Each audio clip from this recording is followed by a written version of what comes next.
മുതലാളി എന്താ പറ്റിയേ? എനിക്ക് എന്താ സംഭവിച്ചേ? എന്താ ഉണ്ടായെന്ന് പറ. എന്താടോ കുറച്ചുനാള് വേലന്നൂരിൽ ഇല്ലാഞ്ഞപ്പോ നാട്ടുകാരെ കൊണ്ട് വിളവ് കടത്താൻ തുടങ്ങിയല്ലേ? മുതലാളി അങ്ങനെയൊന്നും സംഭവിച്ചിട്ടില്ല. എടോ പറയട്ടെ, താൻ പാട്ടത്തിനെടുത്ത നിലത്തിന്റെ കടം വെച്ച് നോക്കുമ്പോ തന്റെ വിളവൊക്കെ പലിശ അടയ്ക്കാനും ഉണ്ടാവും. പാവങ്ങള് പിഴച്ചു പൊക്കോട്ടെ എന്ന് പറഞ്ഞ് കണ്ണടയ്ക്കുമ്പോ എന്നെ തന്നെ പറ്റിക്കാൻ നോക്കല്ലേ? ഇനി ഏതെങ്കിലും ഒരുത്തനെ ഞാൻ പിടിച്ച അവന് പിന്നെ ജീവൻ ഉണ്ടാവില്ല. മുതലാളി ഞാനൊന്ന് പറയട്ടെ. ഇതുവരെ ആരെങ്കിലും അറിയാതെ വിളവെങ്ങാനും എടുത്തിട്ടുണ്ടെങ്കിൽ ഇനി മുതൽ അങ്ങനൊന്നും ഉണ്ടാവില്ല മുതലാളി. അത് ഞാൻ നോക്കണം. എന്നാ തനിക്ക് കൊള്ളാം. നടക്കടാ.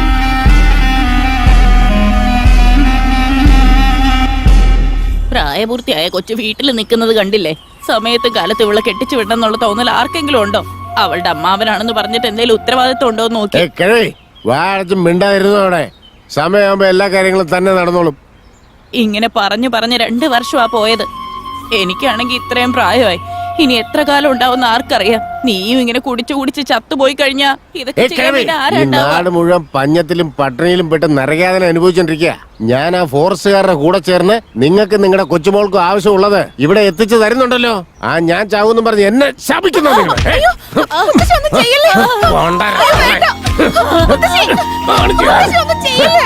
എല്ലാം നീ കാരണോടി.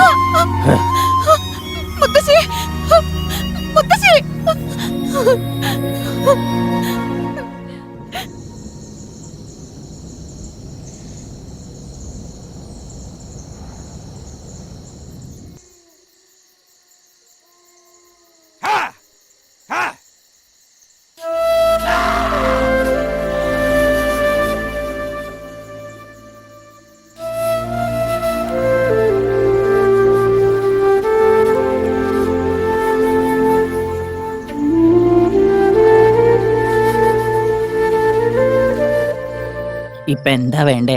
കൂനിക്കാടിനെ കുറിച്ച് അറിയണം, അത്രയല്ലേ വേണ്ടൂ. മുതുമുത്തശ്ശന്മാരായിട്ട് പറഞ്ഞു കേട്ട കഥയാ. പണ്ട് കൂനിക്കാടും നമ്മുടെ ഗ്രാമമൊക്കെ ഒരു പ്രദേശമായിരുന്നു. ആ കാലത്ത് കൂനിക്കാട്ടിലുള്ള 2 ആളുകള് മനുഷ്യന്മാരെ പിടിച്ചു തിന്നുന്നത് നമ്മുടെ നാട്ടിലുള്ള ആൾക്കാരെ കണ്ടു. അത് നമ്മുടെ മൂപ്പനോട് പറഞ്ഞപ്പോ അദ്ദേഹം കൂനിക്കാടിനെ അധീനതയിൽ വെച്ചു.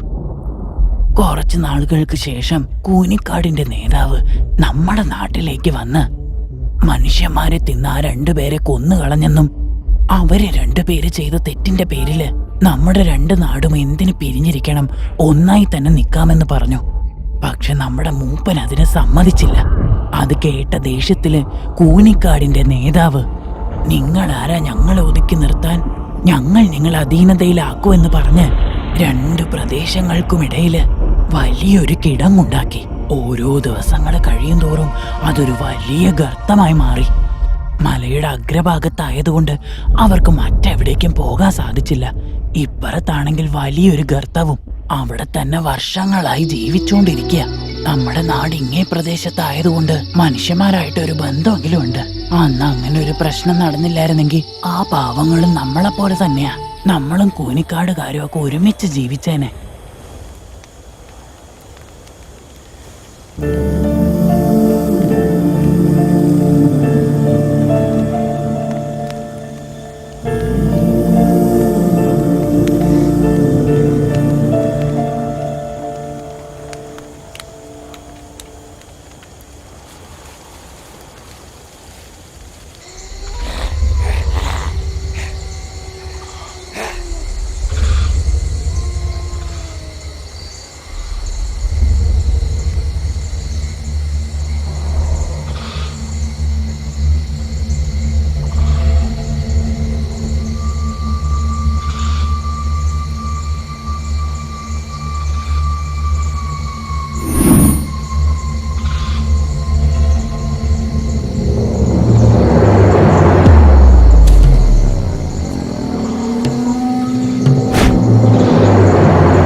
എടി, നീ നന്നായിട്ട് പഠിച്ചോണ്ടിരുന്നല്ലേ, പിന്നെ ഇതിനെ പഠിത്തം നിർത്തിയിട്ട് ഇങ്ങോട്ട് വന്നത്?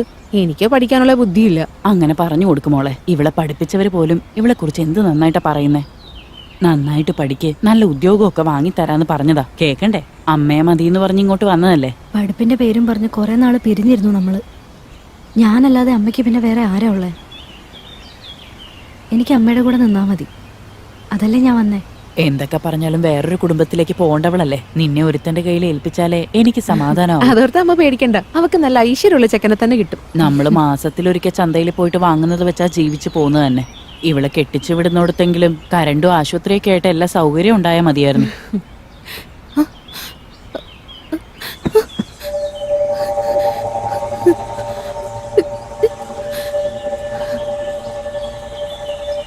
എന്താടാ, എന്തു പറ്റി?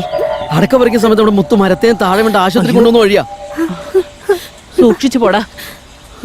ഈശ്വര, ഇനി ആശുപത്രിയിൽ എത്തണമെങ്കിൽ 7 മൈൽ താണ്ടണമല്ലോ. അയ്യോ മോളെ വല്ലി, എന്തു പറ്റി അമ്മ അവൾക്ക്? വല്ലി എന്തു പറ്റി? പറ, എന്താണ് നിനക്ക് പറ്റിയേ? വല്ലി, എന്നെ ഒന്ന് നോക്ക്.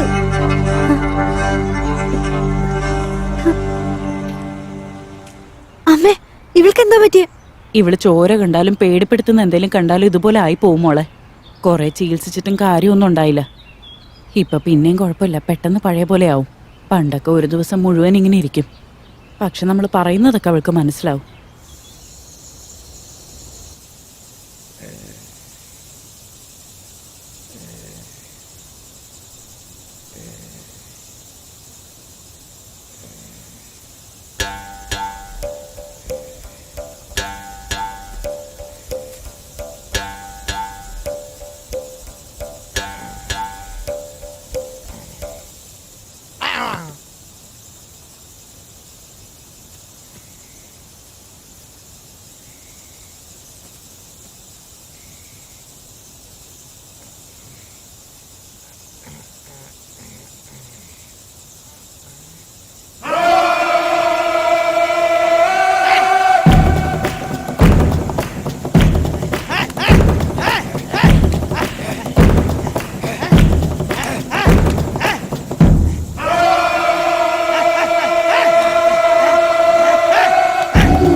പ്രശ്നം മൂപ്പന് മുന്നിലെത്തിയപ്പോൾ കുറ്റം ചാർത്തപ്പെട്ടവൻ അവളെ ഭാര്യയാക്കാൻ ആഗ്രഹിക്കുന്നു എന്ന അർത്ഥത്തിൽ ശബ്ദം പുറപ്പെടുവിച്ചു.